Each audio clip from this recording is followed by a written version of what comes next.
जय हिंद दोस्तों। स्वागत है आपका अपने चैनल गुरुकुल में। तो दोस्तों, जैसे कि आप सभी को पता है, आज के इस सेशन में हम आपके लिए एसएससी जीडी 2023-24 के लिए मोस्ट इम्पोर्टेंट क्वेश्चन लेकर आए हैं दोस्तों। अगर दोस्तों आपको हमारा ये सेशन अच्छा लगा है तो सेशन को लाइक कर देना और हमारे चैनल को भी सब्सक्राइब कर लेना। तो दोस्तों, हमें अपना समय बर्बाद ना करते हुए हम अपना पहला क्वेश्चन करते हैं। तो आपको पहले क्वेश्चन का उत्तर देना है। तो दोस्तों, बताना है कि आपको राष्ट्रीय निवेश निधि की स्थापना कब हुई। राष्ट्रीय निवेश निधि की स्थापना कब हुई थी दोस्तों। चार ऑप्शन है हमारे, चारों में से कौन सा राइट होगा ये बताना है आपको। तो पहला ऑप्शन है 2002 को, 2004 को, 2005 को, 2007 को। तो चारों में से राइट आंसर कौन सा होगा आपको ये बताना है। राष्ट्रीय निवेश निधि की स्थापना कब हुई, ये क्वेश्चन है हमारा। कब हुई थी दोस्तों? तो 2005 को हुई थी दोस्तों। कब हुई थी? 2005 को। कौन सा राइट होगा? सी ऑप्शन बिल्कुल राइट हो जाएगा इसमें। चलो दोस्तों, इसी के साथ हम अपना अगला क्वेश्चन करते हैं। नेक्स्ट क्वेश्चन का उत्तर देना है आपको। तो हमारा अगला क्वेश्चन आ गया दोस्तों यहाँ पर स्क्रीन पे। कोई क्वेश्चन को थोड़ा छोटा कर देता हूँ, आपको दिख जाए दोस्तों। तो अगला क्वेश्चन आ गया कि निम्नलिखित समिति में से कौन सी त्रिस्तरीय पंचायती राज प्रणाली की सिफारिश करने के लिए जानी जाती है। तो कौन सा राइट आंसर होगा दोस्तों? निम्नलिखित में से कौन सी त्रिस्तरीय पंचायती राज प्रणाली की सिफारिश करने के लिए जानी जाती है। तो कौन सा राइट आंसर होगा? चार ऑप्शन है हमारे। तो ऑप्शन है हमारे अशोक मेहता समिति, बलवंत राय मेहता समिति, सरकारी काम समिति, राव समिति। तो त्रिस्तरीय पंचायती राज व्यवस्था के लिए सिफारिश किसने की थी दोस्तों? तो किस समिति ने की थी? तो वो की थी बलवंत राय मेहता समिति ने। ऑप्शन बी बिल्कुल राइट होगा इसमें। कौन सा राइट होगा? बी ऑप्शन बिल्कुल राइट हो जाएगा, ध्यान में रखना दोस्तों। चलो दोस्तों, अगला क्वेश्चन करते हैं हम। आपको बताना है कि हाल ही में, करंट का क्वेश्चन है दोस्तों, हाल ही में ब्रिटेन के विदेश मंत्री सुएला ब्रेबरमैन को हटाकर किसे नियुक्त किया गया। तो कौन सा राइट आंसर होगा दोस्तों? हाल ही में ब्रिटेन के विदेश मंत्री सुएला ब्रेबरमैन को हटाकर किसे नियुक्त किया गया। तो ब्रिटेन के नए विदेश मंत्री कौन से हैं दोस्तों ये बताना है आपको। चार ऑप्शन है, चारों में से कौन सा राइट होगा? David Cameron, Therese Coffey, Steve Barclay, Victoria Atkins. तो कौन सा राइट आंसर होगा दोस्तों? तो किसे नियुक्त किया गया दोस्तों विदेश मंत्री? तो कौन है दोस्तों विदेश मंत्री? ऑप्शन ए बिल्कुल राइट होगा, डेविड कैमरन। ऑप्शन ए बिल्कुल राइट हो जाएगा इसमें। चलो दोस्तों, अगला क्वेश्चन करते हैं हम। आपको अगले क्वेश्चन का उत्तर देना है। बताना है कि क्षेत्रफल के हिसाब से भारत की सबसे बड़ी लोकसभा कौन सी है। क्षेत्रफल के हिसाब से भारत की सबसे बड़ी लोकसभा कौन सी है? लद्दाख, अरुणाचल प्रदेश, कच्छ, बाड़मेर। तो चारों में से राइट आंसर कौन सा होगा? बताना है कि भारत की सबसे बड़ी लोकसभा कौन सी है क्षेत्रफल के हिसाब से। तो कौन सी है दोस्तों? तो ए ऑप्शन बिल्कुल राइट होगा, लद्दाख। ऑप्शन ए बिल्कुल राइट हो जाएगा दोस्तों, ध्यान में रखना। चलो दोस्तों, अगला क्वेश्चन करते हैं हम। तो आपको नेक्स्ट क्वेश्चन को उत्तर देना है। तो हमारा अगला क्वेश्चन आ गया स्क्रीन पे। आपको बताना है कि निम्नलिखित में से कौन सा मंदिर चोल साम्राज्य से संबंधित है। तो कौन सा राइट आंसर होगा? किन चारों में से कौन सा मंदिर है जो चोल साम्राज्य से संबंधित है? ऑप्शन है हमारे कोरंगनाथ, बृहदेश्वर, एरवातेश्वर, कैलाशनाथ। तो चारों में से राइट आंसर कौन सा होगा? चोल साम्राज्य से संबंधित मंदिर कौन सा है दोस्तों? तो कौन सा राइट होगा इसमें? सी ऑप्शन बिल्कुल राइट हो जाएगा, एरवातेश्वर। कौन सा है? एरवातेश्वर। चलो दोस्तों, अगला क्वेश्चन करते हैं हम। आपको नेक्स्ट क्वेश्चन का उत्तर देना है कमेंट सेशन में। तो क्वेश्चन आ गया हमारा, थोड़ा बड़ा क्वेश्चन है, ध्यान से पढ़ना। क्वेश्चन है हमारा कि भारत के संविधान के निम्नलिखित अनुसूची में से कौन सा नया राज्य के लिए संशोधन किया जाता है। तो ये क्वेश्चन है हमारा दोस्तों कि नए राज्य बनाने के लिए कौन सी अनुसूची में संशोधन किया जाता है। कौन सी अनुसूची है दोस्तों? पहली अनुसूची, दूसरी अनुसूची, तीसरी अनुसूची, चौथी अनुसूची। तो चारों में से राइट आंसर कौन सा होगा? यदि भारत प्रांत में या भारत देश में नए राज्य की स्थापना करनी हो तो कौन सी अनुसूची में संशोधन किया जाएगा, ये क्वेश्चन है हमारा। तो कौन सा राइट आंसर होगा दोस्तों? तो हम सभी जानते हैं राज्यों से संबंधित नए राज्य के निर्माण में कौन सी अनुसूची में संशोधन करते हैं? पहली अनुसूची में। अगला क्वेश्चन करते हैं हम। आपको बताना है कि हाल ही में अंतर्राष्ट्रीय क्रिकेट से संन्यास लेने वाली मैग लेनिंग का संबंध किससे है? तो कौन सा राइट आंसर होगा दोस्तों? हाल ही में अंतर्राष्ट्रीय क्रिकेट से संन्यास लेने वाली मैग लेनिंग का संबंध किससे है? तो कौन सा राइट आंसर होगा ये बताना है आपको। न्यूजीलैंड से, भारत से, ऑस्ट्रेलिया से, दक्षिण अफ्रीका से। तो कौन सा राइट आंसर होगा दोस्तों? तो कौन सा राइट होगा इसमें? सी ऑप्शन बिल्कुल राइट होगा। किससे? ऑस्ट्रेलिया से। ऑप्शन सी बिल्कुल राइट हो जाएगा इसमें। चलो दोस्तों अगला क्वेश्चन करते हैं। नेक्स्ट क्वेश्चन का उत्तर देना है आपको। तो बताइए कि आप फ्लेमिंगो त्योहार किस प्रदेश में मनाया जाता है? तो कौन सा राइट आंसर होगा ये भी बताना है आपको। फ्लेमिंगो त्योहार दोस्तों किस प्रदेश में मनाया जाता है? कर्नाटक, आंध्र प्रदेश, बिहार, केरल। तो चारों में से राइट आंसर कौन सा होगा? फ्लेमिंगो नामक त्योहार कौन से प्रदेश में मनाया जाता है, यह क्वेश्चन है हमारा। तो कहां पर मनाया जाता है फ्लेमिंगो? आंध्र प्रदेश में। ऑप्शन बी बिल्कुल राइट हो जाएगा इसमें। कहां पर? आंध्र प्रदेश में। चलो दोस्तों अगला क्वेश्चन करते हैं हम। आपको बताना है कि क्वेश्चन है हमारा, जब तमिलनाडु में पोंगल त्योहार मनाया जाता है तब उत्तर प्रदेश में कौन सा तब उत्तर भारत में कौन सा त्योहार मनाया जाता है? तो कौन सा राइट आंसर होगा? जब तमिलनाडु में पोंगल त्योहार मनाया जाता है तब उत्तर भारत में कौन सा त्योहार मनाया जाता है? चार ऑप्शन है, चारों में से राइट कौन सा होगा यह बताना है आपको। दीपावली, होली, बैसाखी, मकर संक्रांति। तो चारों में से राइट आंसर कौन सा होगा ये बताना है आपको। पोंगल त्योहार मनाया जाता है जब तमिलनाडु में, तो उत्तर भारत में कौन सा त्योहार होता है तब? तो मकर संक्रांति होती है दोस्तों। कौन सी होती है? मकर संक्रांति। ऑप्शन डी बिल्कुल राइट हो जाएगा इसमें। कौन सा ऑप्शन बिल्कुल राइट हो जाएगा? डी ऑप्शन बिल्कुल राइट हो जाएगा। चलो दोस्तों अगला क्वेश्चन करते हैं हम। आपको बताना है कि भारत के किस राज्य में गुप्त काल के मंदिर अच्छी आकृति में पाए जाते हैं? कौन सा राइट आंसर होगा दोस्तों? भारत के किस राज्य में गुप्त काल के मंदिर अच्छी आकृति में पाए जाते हैं? चार ऑप्शन है, कौन सा राइट होगा बताना है। तमिलनाडु, बिहार, जम्मू कश्मीर, मध्य प्रदेश। तो चारों में से राइट आंसर कौन सा होगा दोस्तों? तो भारत के कौन से राज्य में पाए जाते हैं गुप्त काल के अच्छे मंदिर? तो वो पाए जाते हैं मध्य प्रदेश में। ऑप्शन डी बिल्कुल राइट हो जाएगी इसमें। कहां पर पाए जाते हैं? मध्य प्रदेश में। अगला क्वेश्चन करते हैं हम। आपको बताना है कि केरल के एर्नाकुलम जिले का कलाडी किसका जन्म स्थान है? तो कौन सा राइट आंसर होगा इसमें? कलाडी किसका जन्म स्थान है ये बताना है आपको। ऑप्शन आदि शंकराचार्य, वल्लभाचार्य, आर्यभट्ट, चैतन्य महाप्रभु। तो कौन सा राइट आंसर होगा दोस्तों? केरल के एर्नाकुलम जिले का कलाडी किसका जन्म स्थान है? तो कलाडी में किसका जन्म हुआ था? आदि शंकराचार्य के। आदि शंकराचार्य का ए ऑप्शन बिल्कुल राइट हो जाएगा। आदि शंकराचार्य को क्या कहा जाता है दोस्तों? भक्ति आंदोलन का जनक भी कहा जाता है। भक्ति आंदोलन का जनक भी किसे कहा जाता है? आदि शंकराचार्य का। यह भी ध्यान में रखना दोस्तों। अगला क्वेश्चन करते हैं हम। आपको अगले क्वेश्चन का उत्तर देना है। कान्हा नेशनल पार्क कहां पर स्थित है? ये क्वेश्चन है हमारा। कान्हा नेशनल पार्क कहां पर स्थित है? कौन सा राइट आंसर होगा?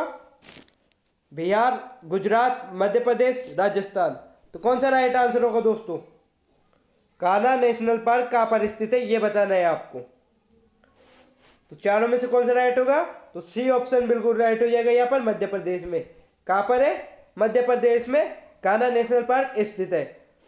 इसी के साथ पूछूं तो गुजरात में कौन सा है? गिर। गुजरात में कौन सा है? गिर नेशनल पार्क। राजस्थान में कौन सा है? रणथंभौर। ये भी ध्यान में रखना। राजस्थान में रणथंभौर है, गुजरात में गिर है और मध्य प्रदेश में कान्हा नेशनल पार्क है। अगला क्वेश्चन करते हैं हम। आपको बताना है कि गारो, खासी तथा जयंतिया जनजातियां किस राज्य में निवास करती है? तो कौन सा राइट आंसर होगा दोस्तों? गारो, खासी तथा जयंतिया जनजातियां किस राज्य में निवास करती है? 4 ऑप्शन है, चारों में से कौन सा राइट होगा ये बताना है। मेघालय, असम, मणिपुर या इनमें से कोई नहीं। तो कौन सा राइट आंसर होगा दोस्तों? बताना है कि गारो, खासी और जयंतिया जनजातियां कौन से राज्य में निवास करती है। तो कौन सा राज्य है दोस्तों वो? तो वो है मेघालय। ए ऑप्शन बिल्कुल राइट होगा। कौन सा है दोस्तों? मेघालय। ध्यान में रखना, ए ऑप्शन बिल्कुल राइट हो जाएगी इसमें। चलो दोस्तों अगला क्वेश्चन करते हैं हम। आपको बताना है कि भारतीय संवैधानिक प्रस्तावना में अभी तक कितनी बार संशोधन किया जा चुका है? तो बताना है कौन सा राइट आंसर होगा। भारत की प्रस्तावना में, भारतीय संविधान की प्रस्तावना में अभी तक कितनी बार संशोधन किया जा चुका है? 4 बार, 1 बार, 3 बार, 2 बार। तो चारों में से राइट आंसर कौन सा होगा? प्रस्तावना में कितनी बार संशोधित किया जा चुका है अभी तक? तो प्रस्तावना में दोस्तों, भारतीय संविधान की प्रस्तावना में अभी तक एक ही बार संशोधन किया हुआ है। कितने बार हुआ है? एक ही बार हुआ है दोस्तों। बी ऑप्शन बिल्कुल राइट होगा। ये भी कब हुआ था? 1976 को, 1976 को 42वें संविधान संशोधन के तहत, 42वें संविधान संशोधन के तहत भारतीय संविधान की प्रस्तावना में पहली बार संशोधन किया गया। चलो दोस्तों अगला क्वेश्चन करते हैं हम। आपको बताना है कि हीराकुंड परियोजना किस नदी के जल प्रवाह को नियंत्रित करती है? तो कौन सा राइट आंसर होगा दोस्तों? हीराकुंड परियोजना किस नदी के जल प्रवाह को नियंत्रित करती है? 4 ऑप्शन है, चारों में से कौन सा राइट आंसर होगा दोस्तों? ऑप्शन है हमारे नर्मदा, तापी, महानदी, कावेरी। तो चारों में से राइट आंसर कौन सा होगा? हीराकुंड परियोजना किस नदी के जल प्रवाह को नियंत्रित करती है, ये क्वेश्चन है हमारा।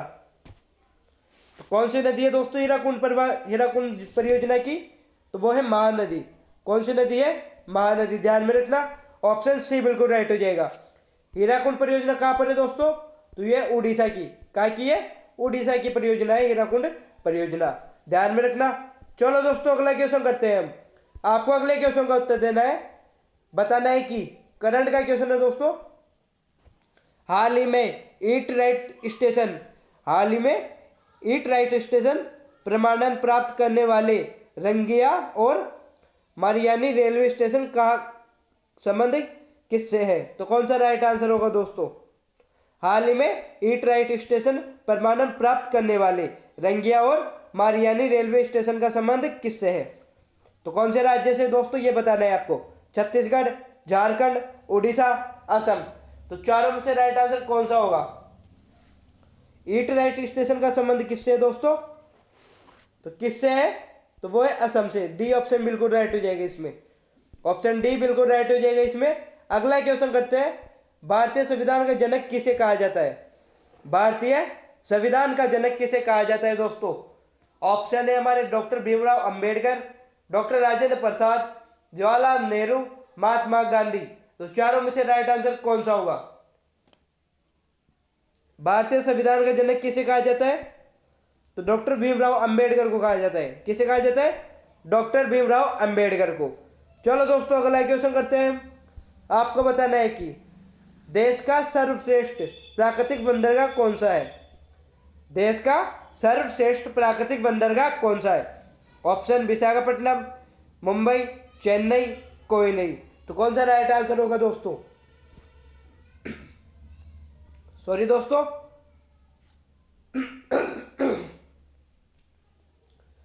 दोस्तों, गले में थोड़ी प्रॉब्लम होने के कारण बोला नहीं जा रहा। तो आपको बताना है कौन सा राइट आंसर होगा इसमें। देश का सर्वश्रेष्ठ प्राकृतिक बंदरगाह कौन सा है? तो कौन सा है दोस्तों? वो है मुंबई बंदरगाह। ऑप्शन बी बिल्कुल राइट हो जाएगा इसमें। कौन सा है? मुंबई बंदरगाह। चलो दोस्तों अगला क्वेश्चन करते हैं हम। आपको बताना है कि भारत में खरोष्टी लिपि को किसने स्थापित किया था? भारत में खरोष्टी लिपि को किसने स्थापित किया था? इसका उत्तर दोस्तों आपको कमेंट सेक्शन में देना है। आपके कमेंट नहीं करते तो कमेंट में देना है दोस्तों। भारत में खरोष्टी लिपि का किसने भारत में खरोष्टी लिपि को किसने स्थापित किया था? उत्तर इसका कमेंट सेक्शन में देना है आपको। चलो अगला क्वेश्चन करते हैं हम। आपको बताना है कि मुगल सम्राट जहांगीर की कब्र कहाँ है? मुगल सम्राट जहांगीर की कब्र कहाँ पर है? दिल्ली, लाहौर, श्रीनगर, आगरा। तो चारों में से राइट आंसर कौन सा होगा? मुगल सम्राट जहांगीर की कब्र कहाँ पर है दोस्तों, ये बताना है आपको। तो कहाँ पर है? तो वो लाहौर में है दोस्तों। ऑप्शन बी बिल्कुल राइट हो जाएगा इसमें। कहाँ पर है? लाहौर में। चलो दोस्तों अगला क्वेश्चन करते हैं हम। आपको बताना है कि उर्वरक के अत्यधिक प्रयोग से क्या होता है? उर्वरक के अत्यधिक प्रयोग से क्या होता है दोस्तों? मृदा प्रदूषण, वायु प्रदूषण, जल प्रदूषण, यह सभी। कौन सा राइट आंसर होगा दोस्तों? उर्वरक के अत्यधिक प्रयोग से क्या होता है दोस्तों? तो क्या होता है दोस्तों? तो ऑप्शन डी बिल्कुल राइट होगा। सभी प्रकार का प्रदूषण होता है दोस्तों। मृदा प्रदूषण तो होता है दोस्तों, मिट्टी में उर्वरक मिलाने से मृदा प्रदूषण तो होता ही है, परंतु जब उस मिट्टी में पानी, बरसात का पानी आता है तो वो क्या तालाबों में चला जाता है, जिस कारण उर्वरक पानी में भी चले जाते हैं, जिससे जल प्रदूषण भी होता है। और उर्वरक के कुछ अंश हवा में भी मिल जाते हैं दोस्तों, जिस कारण वायु प्रदूषण भी होता है। चलो दोस्तों अगला क्वेश्चन करते हैं हम। आपको बताना है कि राष्ट्रीय विकास परिषद का अध्यक्ष कौन होता है? राष्ट्रीय विकास परिषद का अध्यक्ष कौन होता है? नीति आयोग का उपाध्यक्ष, नीति आयोग के सचिव, प्रधानमंत्री, गृह मंत्री। तो कौन सा राइट आंसर होगा दोस्तों? कौन सा राइट आंसर होगा? राष्ट्रीय विकास परिषद का अध्यक्ष कौन होता है? तो कौन होता है? नीति आयोग के सचिव। कौन होता है? नीति आयोग का सचिव। ध्यान में रखना, बी ऑप्शन बिल्कुल राइट हो जाएगा। चलो दोस्तों अगला क्वेश्चन करते हैं। आपको बताना है कि आयुष्मान भारत योजना के प्रथम चरण का उद्घाटन किस राज्य में हुआ? तो कौन सा राइट आंसर होगा? आयुष्मान भारत योजना के प्रथम चरण का उद्घाटन किस राज्य में हुआ? ऑप्शन उत्तर प्रदेश, पंजाब, हरियाणा, छत्तीसगढ़। तो कौन सा राइट आंसर होगा दोस्तों? आयुष्मान भारत योजना का प्रथम चरण का उद्घाटन कहां पर हुआ? इसी कड़ी में बताइए कौन सा राइट होगा। ऑप्शन डी बिल्कुल राइट हो जाएगा। कहां पर हुआ? छत्तीसगढ़ में। इसी कड़ी में दोस्तों हम अपना अगला क्वेश्चन करते हैं। तो हमारा अगला क्वेश्चन आ गया दोस्तों, बताना कि पहली बार राष्ट्रपति शासन कब लागू किया गया? पहली बार राष्ट्रपति शासन कब लागू किया गया? ऑप्शन है हमारे 14 जुलाई 1967 को, 20 जून 1951 को, 20 जुलाई 1951 को, 20 जून 1962 को। तो कौन सा राइट आंसर होगा दोस्तों? पहली बार राष्ट्रपति शासन कब लागू किया गया, यह बताना है आपको। तो कौन सा राइट होगा इसमें दोस्तों, आपको यह बताना है कब लागू किया गया। तो कौन सा राइट होगा दोस्तों इसमें? तो इसमें बी ऑप्शन बिल्कुल राइट हो जाएगा दोस्तों। कब लागू किया गया?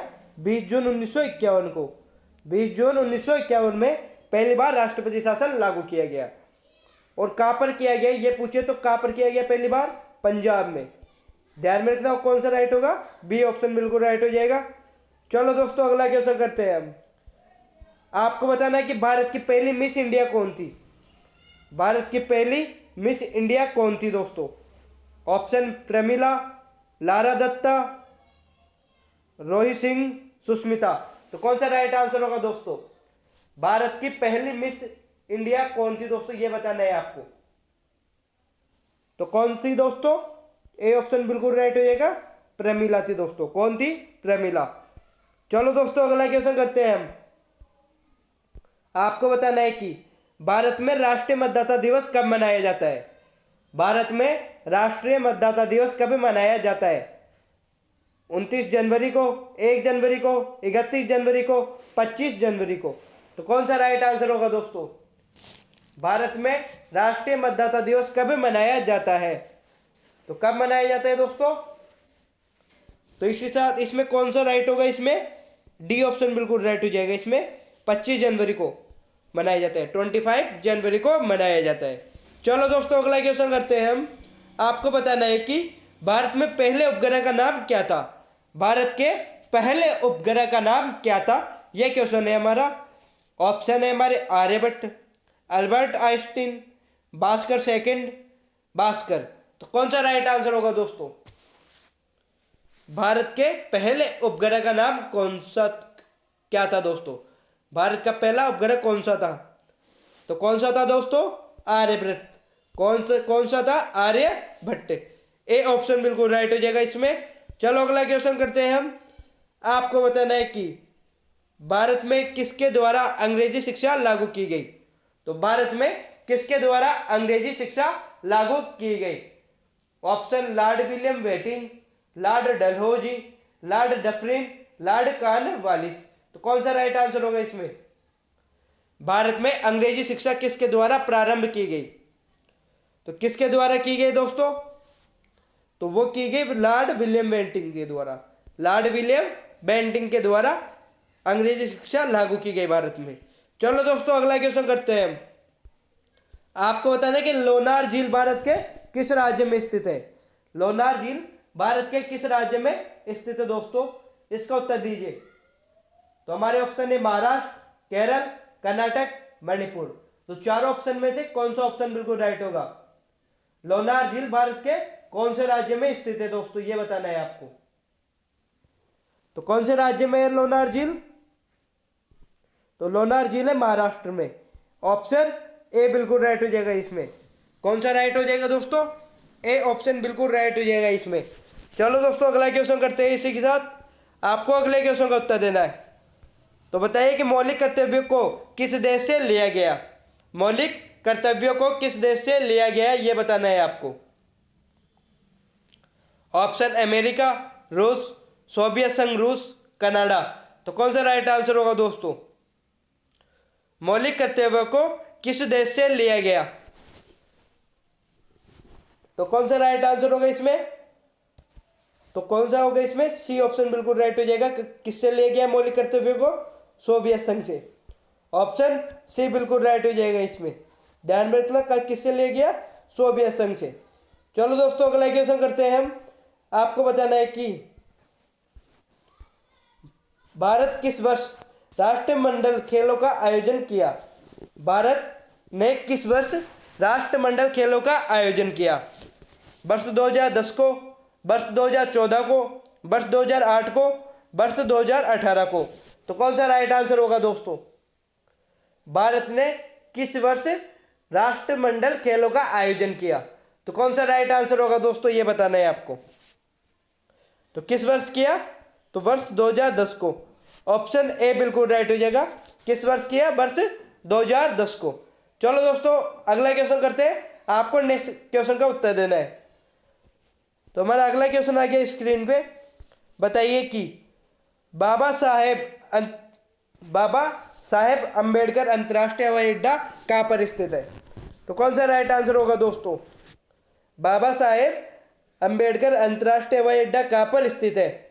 ऑप्शन है हमारे लखनऊ, हैदराबाद, गुवाहाटी, नागपुर। तो कौन सा राइट आंसर होगा दोस्तों? बाबा साहेब अंबेडकर अंतर्राष्ट्रीय हवाई अड्डा कहाँ पर स्थित है दोस्तों, ये बताना है इसका राइट आंसर क्या होगा। तो कहाँ पर है दोस्तों? तो वो है नागपुर में। नागपुर कहाँ पर? नागपुर महाराष्ट्र में। ऑप्शन कौन सा राइट होगा? डी ऑप्शन बिल्कुल राइट हो जाएगा। चलो दोस्तों अगला क्वेश्चन करते हैं हम। आपको बताना है कि भारत पर आक्रमण करने वाला पहला मुसलमान शासक कौन था? भारत पर आक्रमण करने वाला पहला मुसलमान शासक कौन था? यह सभी तो आता होगा आप सभी को। कौन सा राइट आंसर होगा? पहला मुसलमान शासक कौन था भारत पर आक्रमण करने वाला? तो ऑप्शन बी बिल्कुल राइट हो जाएगा। कौन था? मोहम्मद गोरी पहला मुगल शासक था दोस्तों। ऑप्शन बी बिल्कुल राइट हो जाएगा इसमें। चलो दोस्तों अगला क्वेश्चन करते हैं हम। आपको अगले क्वेश्चन का उत्तर देना है। तो हमारा अगला क्वेश्चन आ गया स्क्रीन पे। आपको बताना है कि मनुष्य की खोपड़ी में कितनी अस्थियां होती है? मनुष्य की खोपड़ी में कितनी अस्थियां होती है दोस्तों? ऑप्शन 8, 12, 22, 30। तो चारों में से कौन सा राइट आंसर होगा दोस्तों? मनुष्य की खोपड़ी में कितनी अस्थियां होती है, ये क्वेश्चन है हमारा। तो राइट आंसर क्या होगा इसमें? तो इसमें ऑप्शन सी बिल्कुल राइट हो जाएगा। कितनी होती है? 22। ऑप्शन सी बिल्कुल राइट हो जाएगा दोस्तों। ध्यान में रखना कितनी होती है? 22 होती है। चलो दोस्तों अगला क्वेश्चन करते हैं हम। आपको अगले क्वेश्चन का उत्तर देना है। तो हमारा अगला क्वेश्चन आ गया कि भारत का प्रथम परमाणु बिजली घर कौन सा है। तो कौन सा राइट आंसर होगा इसमें, भारत का प्रथम परमाणु बिजली घर कौन सा है। तो राइट आंसर क्या होगा इसमें, ऑप्शन है हमारे तारापुर, नरोरा, सॉरी दोस्तों नरोरा से ये राउतवाटा, राणा प्रताप सागर। तो कौन सा राइट आंसर होगा दोस्तों, भारत का प्रथम परमाणु बिजली घर कौन सा है। तो कौन सा है, तो वो होगा दोस्तों तारापुर। ऑप्शन ए बिल्कुल राइट हो जाएगा इसमें। कौन सा है, तारापुर। ध्यान में रखना, ए ऑप्शन बिल्कुल राइट हो जाएगा। चलो दोस्तों अगला क्वेश्चन करते हैं हम। आपको बताना है कि भारत का सबसे बड़ा मत्स्य उत्पादन राज्य कौन सा है। भारत का सबसे बड़ा मत्स्य उत्पादन राज्य कौन सा है। तो सर्वाधिक मछलियों का उत्पादन कहाँ पर होता है दोस्तों। ऑप्शन है हमारे गुजरात, आंध्र प्रदेश, केरल, पश्चिम बंगाल। तो चारों में से राइट आंसर कौन सा होगा, भारत का सबसे बड़ा मत्स्य उत्पादन राज्य कौन सा है। तो कौन सा है दोस्तों, तो ऑप्शन बी बिल्कुल राइट हो जाएगा इसमें। कौन सा है, आंध्र प्रदेश। ऑप्शन बी बिल्कुल राइट हो जाएगा दोस्तों इसमें। ध्यान में रखना, कौन सा है, आंध्र प्रदेश में सर्वाधिक मत्स्य उत्पादन होता है। चलो दोस्तों अगला क्वेश्चन करते हैं हम। आपको बताना है कि स्वतंत्र भारत के प्रथम गृह मंत्री कौन थे। स्वतंत्र भारत के प्रथम गृह मंत्री कौन थे। ऑप्शन है हमारे राजगोपालाचारी, सरदार वल्लभ भाई पटेल, गुलजारी लाल नंदा, चौधरी चरण सिंह। तो कौन सा राइट आंसर होगा दोस्तों, स्वतंत्र भारत के प्रथम प्रथम गृह मंत्री कौन थे। तो कौन थे दोस्तों, तो ऑप्शन बी बिल्कुल राइट हो जाएगा इसमें, सरदार वल्लभ भाई पटेल। कौन थे दोस्तों, सरदार वल्लभ भाई पटेल। ऑप्शन बी बिल्कुल राइट हो जाएगा इसमें। चलो दोस्तों अगला क्वेश्चन करते हैं हम। आपको बताना है कि दौड़ लगाते समय मनुष्य का रक्तचाप में क्या प्रभाव पड़ता है। रक्तचाप बढ़ जाता है, घटता है, एक समान रहता है, पहले घटता है फिर बढ़ता है। तो कौन सा राइट आंसर होगा दोस्तों, दौड़ लगाते समय मनुष्य का रक्तचाप कैसा होता है दोस्तों। तो इसमें कौन सा राइट होगा, ए ऑप्शन बिल्कुल राइट हो जाएगा। क्या होता है, बढ़ता है। दौड़ लगाते समय मनुष्य का रक्तचाप क्या होता है, बढ़ता है दोस्तों। चलो दोस्तों अगला क्वेश्चन करते हैं हम। आपको अगले क्वेश्चन का उत्तर देना है। क्वेश्चन है हमारा, रामकृष्ण मिशन की स्थापना किसने की थी। रामकृष्ण मिशन की स्थापना दोस्तों किसने की थी। राजा राम मोहन राय, दयानंद सरस्वती, स्वामी विवेकानंद, ईश्वरचंद्र विद्यासागर। तो कौन सा राइट आंसर होगा दोस्तों, रामकृष्ण मिशन की स्थापना किसने की थी। तो इसमें ऑप्शन सी बिल्कुल राइट हो जाएगा। किसने की थी, स्वामी विवेकानंद ने। सी ऑप्शन बिल्कुल राइट हो जाएगा दोस्तों, स्वामी विवेकानंद ने रामकृष्ण मिशन की स्थापना की थी। चलो दोस्तों अगला क्वेश्चन करते हैं हम। आपको बताना है कि अलकनंदा और भागीरथी नदियों का संगम को क्या कहा जाता है। अलकनंदा और भागीरथी नदियों के संगम को क्या कहा जाता है। देवप्रयाग, कर्णप्रयाग, रुद्रप्रयाग, नंदप्रयाग। तो कौन सा राइट आंसर होगा दोस्तों, अलकनंदा और भागीरथी नदियों के संगम को क्या कहा जाता है दोस्तों, यह बताना है आपको। तो कौन सा राइट होगा इसमें, तो ए ऑप्शन बिल्कुल राइट हो जाएगा इसमें भी। क्या कहा जाता है, देवप्रयाग। ए ऑप्शन बिल्कुल राइट हो जाएगा। ध्यान में रखना, कौन सा राइट होगा, ए ऑप्शन। चलो दोस्तों अगला क्वेश्चन करते हैं हम। आपको बताना है कि भारत में स्थापित पहला राष्ट्रीय उद्यान कौन सा है। भारत में स्थापित पहला राष्ट्रीय उद्यान कौन सा है। ऑप्शन है हमारे सिमलीपाल राष्ट्रीय उद्यान, जिम कांवरे राष्ट्रीय उद्यान, हजारीबाग राष्ट्रीय उद्यान, कान्हा राष्ट्रीय उद्यान। तो भारत में पहला राष्ट्रीय उद्यान कौन सा था दोस्तों, तो इसमें बी ऑप्शन बिल्कुल राइट हो जाएगा दोस्तों। कौन सा था, जिम कांवरे राष्ट्रीय उद्यान। ऑप्शन बी बिल्कुल राइट हो जाएगा इसमें। ध्यान में रखना, कौन सा राइट होगा, बी ऑप्शन बिल्कुल राइट हो जाएगा। चलो दोस्तों इसी के साथ आज का हमारा ये सेशन यहीं पर समाप्त होता है दोस्तों। तो आशा करूंगा आप सभी को हमारा ये सेशन अच्छा लगा होगा। अगर आपको हमारा ये सेशन अच्छा लगा है तो सेशन को लाइक कर देना और इस वीडियो को अपने दोस्तों के पास भी शेयर भी कर देना। इसके बाद दोस्तों अगर आप हमारे चैनल पर नए हो तो चैनल को सब्सक्राइब कर लेना और बेल आइकन को भी क्लिक कर लेना ताकि आपको हमारी आने वाली वीडियोस का नोटिफिकेशन मिल सके। इसके बाद दोस्तों, जय हिंद, जय भारत, जय श्री राम दोस्तों।